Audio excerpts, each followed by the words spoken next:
ओम शांति। आज 19 मार्च 2025 की साकार मुरली। आज बाबा ने कहा, मीठे बच्चे, तुम्हें इस पुरानी दुनिया पुराने शरीर से जीते जी मरकर घर जाना है। इसलिए देह अभिमान छोड़ देही अभिमानी बनो।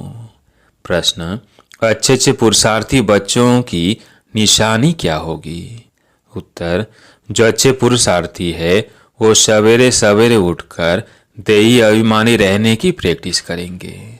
वो एक बाप को याद करने का पुरुषार्थ करेंगे। उन्हें लक्ष्य रहता कि और कोई देहधारी याद ना आए, निरंतर बाप और 84 के चक्र की याद रहे।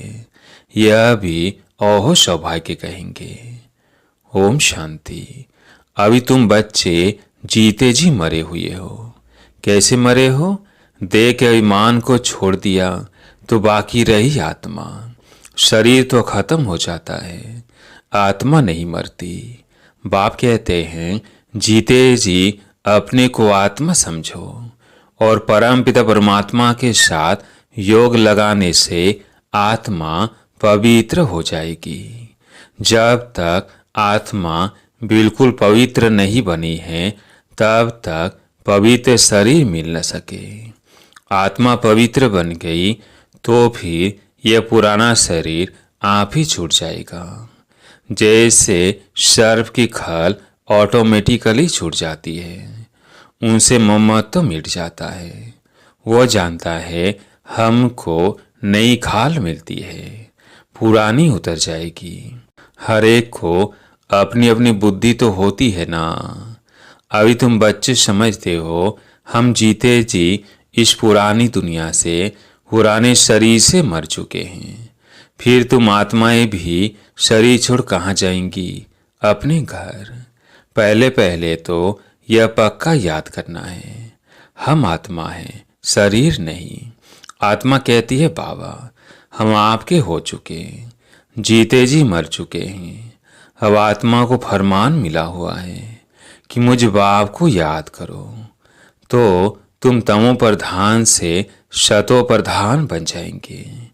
यह याद का अभ्यास पक्का चाहिए। आत्मा कहती है, बाबा आप आए हैं तो हम आपके ही बनेंगे। आत्मा मेल है, ना कि फीमेल। हमेशा कहते हैं हम भाई भाई हैं। ऐसे थोड़ी कहते, हम सब सिस्टर्स हैं, सब बच्चे हैं। सब बच्चों को वर्षा मिलना है। अगर अपने को बच्ची कहेंगे तो वर्षा कैसे मिलेगा? आत्माएं सब भाई भाई है। बाप सबको कहते हैं, रूहानी बच्चों मुझे याद करो। आत्मा कितनी छोटी है, यह बोधमयी समझने की बातें बच्चों को याद ठहरती नहीं है। सन्यासी लोग दृष्टांत देते हैं, मैं भैंस हूँ भैंस हूँ। ऐसे कहने से फिर भैंस बन जाते हैं। अब वास्तव में भैंस कोई बनते थोड़ी है। बाप तो कहते हैं अपने को आत्मा समझो। यह आत्मा और परमात्मा का ज्ञान तो कोई को है नहीं, इसलिए ऐसी सी बातें कह देते हैं। अब तुमको देही अभिमानी बनना है। हम आत्मा है, यह पुराना शरीर छोड़ हमको जाए नया लेना है। मनुष्य मुख से कहते भी हैं कि आत्मा स्टार है, भ्रिकुटी के बीच में रहती है। फिर कह देते अंगूठे मिसाल है। अब सितारा कहाँ, अंगूठा कहाँ? और फिर मिट्टी के शालिग्राम बेड बनाते हैं। इतनी बड़ी आत्मा तो हो नहीं सकती। मनुष्य देह अभिमानी है ना, तो बनाते भी मोटे रूप में है। यह तो बड़ी सूक्ष्म महीनता की बातें हैं। भक्ति भी मनुष्य एकांत में कोठी में बैठ करते हैं। तुमको तो गृहस्थ व्यवहार में, धंधे आदि में रहते हुए बुद्धि में यह पक्का करना है, हम आत्मा हैं। बाप कहते हैं, मैं तुम्हारा बाप भी इतनी छोटी बिंदी हूँ। ऐसे नहीं कि मैं बड़ा हूँ, मेरे में सारा ज्ञान है। आत्मा और परमात्मा दोनों एक जैसे ही है, सिर्फ उनको सुप्रीम कहा जाता है। यह ड्रामा में नोंद है। बाप कहते हैं मैं तो अमर हूँ, मैं अमर न होता तो तुमको पावन कैसे बनाऊं, तुमको स्वीट चिल्ड्रन कैसे कहूँ। आत्मा ही सब कुछ करती है। बाप आकर देही अभिमानी बनाते हैं, इसमें ही मेहनत है। बाप कहते हैं मुझे याद करो और कोई को याद ना करो। योगी तो दुनिया में बहुत है। कन्या की सगाई होती है तो फिर पति के साथ योग लग जाता है ना। पहले थोड़ी था, पति को देखा फिर उनकी याद में रहती है। अब बाप कहते हैं माँ में कम याद करो। यह बहुत अच्छी प्रैक्टिस चाहिए। जो अच्छे अच्छे पुरुषार्थी बच्चे हैं वो सवेरे सवेरे उठकर देही अभिमानी रहने की प्रैक्टिस करेंगे। भक्ति भी सवेरे करते हैं ना, अपने अपने इष्ट देव को याद करते हैं। हनुमान की भी कितनी पूजा करते हैं, लेकिन जानते कुछ भी नहीं। बाप आकर समझाते हैं तुम्हारी बुद्धि बंदर मिसल हो गई है, अब फिर तुम देवता बनते हो। अब यह है पति तम प्रधान दुनिया। अभी तुम आए हो बेहद के वापस। मैं तो पुनर्जन्म रहित हूँ। यह शरीर इस दादा का है, मेरा कोई शरीर का नाम नहीं। मेरा नाम ही है कल्याणकारी शिव। तुम बच्चे जानते हो शिव बाबा कल्याणकारी आकर नर को स्वर्ग बनाते हैं, कितना कल्याण करते हैं। नरक का एकदम विनाश करा देते हैं। प्रजापिता ब्रह्मा द्वारा अभी स्थापना हो रही है। यह प्रजापिता ब्रह्मा मुख वंशावली। चलते फिरते एक दो को सावधान करना है, मन मना भव। बाप कहते हैं मुझे याद करो तो विकर विनाश होंगे। पति तो पावन तो बाप है ना। उन्होंने भूल से भगवानुवाच के बदले श्री कृष्ण भगवानुवाच लिख दिया है। भगवान तो निराकार है, उनको परमपिता परमात्मा कहा जाता है। उनका नाम है शिव। शिव की पूजा भी बहुत होती है। शिव काशी कहते रहते हैं। भक्ति मार्ग में अनेक प्रकार के नाम रख दिए हैं। कमाई के लिए अनेक मंदिर बनाए हैं। असली नाम है शिव। फिर सोमनाथ रखा है। सोमनाथ सोमरस पिलाते हैं, ज्ञान धन देते हैं। फिर जब पुजारी बनते हैं तो कितना खर्चा करते हैं उनके मंदिर बनाने पर, क्योंकि सोमरस दिया है ना। सोमनाथ के साथ सोमनाथिनी भी होगी। यथा राजा रानी तथा प्रजा, सब सोमनाथ सोमनाथिनी है। तुम सोनी दुनिया में जाते हो और सोने की ईंटें होती है, नहीं तो दीवारें आदि कैसे बने। बहुत सोना होता है, इसलिए उसको सोने की दुनिया कहा जाता है। यह है लोहे पत्थरों की दुनिया। स्वर का नाम सुनकर ही मुख पानी हो जाता है। विष्णु के दो रूप लक्ष्मी नारायण अलग अलग बनेंगे ना। तुम विष्णुपुरी के मालिक बनते हो, अभी तुम हो रावणपुरी में। तो अब बाप कहते हैं सिर्फ अपने को आत्मा समझ मुझ बाप को याद करो। बाप भी परम धाम में रहते हैं, तुम आत्माएं भी परम धाम में रहती हो। बाप कहते हैं तुमको कोई तकलीफ नहीं देता हूँ, बाकी ये रावण दुश्मन तुम्हारे सामने खड़ा है। यह विघ्न डालते हैं, ज्ञान में विघ्न नहीं पड़ते, विघ्न पड़ते हैं याद में। घड़ी घड़ी माया याद भुला देती है, देहाभिमान में ले आती है, बाप को याद करने नहीं देती। यह युद्ध चलती है। बाप कहते हैं तुम कर्म योगी तो हो ही, अच्छा दिन में याद नहीं कर सकते हो तो रात को याद करो। रात का अभ्यास दिन में काम आएगा। निरंतर स्मृति रहे। जो बाप हमको विश्व का मालिक बनाते हैं हम उसे याद करते हैं। बाप की याद और 84 जन्मों के चक्र की याद रहे तो हो सौभाग्य। औरों को भी सुनाना है बहनों और भाइयों। अब कलयुग पूरा हो, सतयुग आता है। बाप आए हैं सतयुग के लिए, राजयुग सिखला रहे हैं। कलयुग के बाद सतयुग आना है। एक बाप के सिवाय और कोई को याद नहीं करना है। वानप्रस्थी जो होते हैं वो सन्यासियों को जाए संग करते हैं। वानप्रस्थ वह वाणी का काम नहीं है। आत्मा शांति रहती है, लीन तो हो नहीं सकती। ड्रामा से कोई भी एक्टर निकल नहीं सकता। यह अभी बाप ने समझाया है। एक बाप के सिवाय और कोई को याद नहीं करना है। देखते हुए भी याद ना करो। यह पुरानी दुनिया तो विनाश हो जानी है। कब्रिस्तान है ना। मुर्दों को कभी याद किया जाता है क्या? बाप कहते हैं यह सब मरे पड़े हैं। मैं आया हूँ, पतितों को पावन बनाने ले जाता हूँ।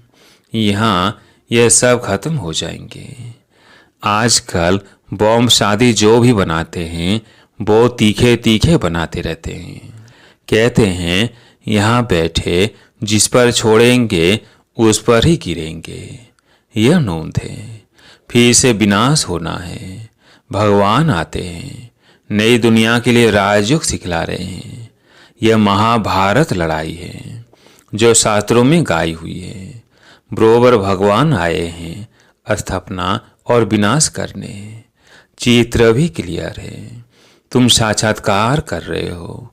हम यह बनेंगे। यहाँ की यह पढ़ाई खत्म हो जाएगी।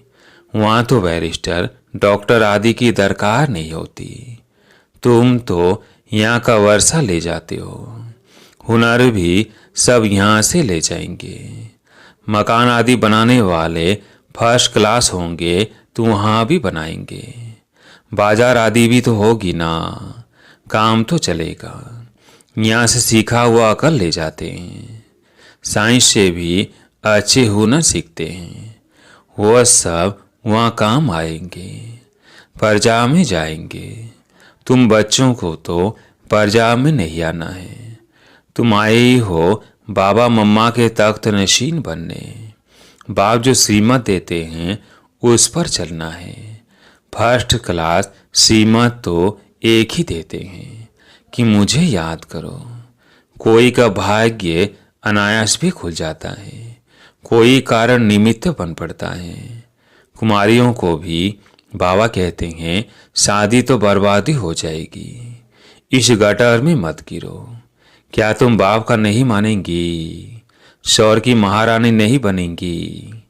अपने साथ प्रण करना चाहिए कि हम उस दुनिया में कभी नहीं जाएंगे, उस दुनिया को याद भी नहीं करेंगे। शमशान को कभी याद करते हैं क्या? यहाँ तो तुम कहते हो कहाँ यह शरीर छूटे तो हम अपने स्वर्ग में जाए। अब 84 जन्म पूरे हुए, अब हम अपने घर जाते हैं। औरों को भी यही सुनाना है। यह भी समझते हो बाबा बिगर सतयुग की राजाई को ही दे नहीं सकते। इस रात को भी कर्म भोग तो होता है ना। बाप दादा की भी आपस में कभी रूरियान चलती है। यह बाबा कहते हैं बाबा आशीर्वाद कर दो, खांसी के लिए कोई दवाई करो या छू मंत्र से उड़ा दो। कहते हैं नहीं, यह तो भोगना ही है।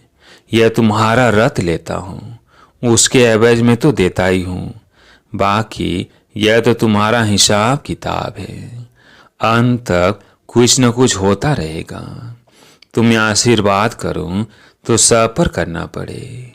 आज यह बच्ची यहाँ बैठी है, कल ट्रेन में एक्सीडेंट हो जाता है, मर पड़ती है। बाबा कहेंगे ड्रामा। ऐसे थोड़ी कह सकते कि बाबा ने पहले क्यों नहीं बताया। ऐसा कायदा नहीं है। मैं तो आता हूँ पति से पावन बनाने, यह बतलाने थोड़ी आया हूँ। हिसाब किताब तो तुमको अपना चुक तो करना है। इसमें आशीर्वाद की बात नहीं। इसके लिए जाओ सन्यासियों के पास। बाबा तो बात ही एक बताते हैं। मुझे बुलाए इसलिए है कि हमको आकर नर्क से स्वर्ग में ले जाओ। गाते भी हैं पतित पावन सीताराम, परंतु अर्थ उल्टा निकाल दिया है। फिर राम की बैठ महिमा करते रघुपति राघव राजा राम।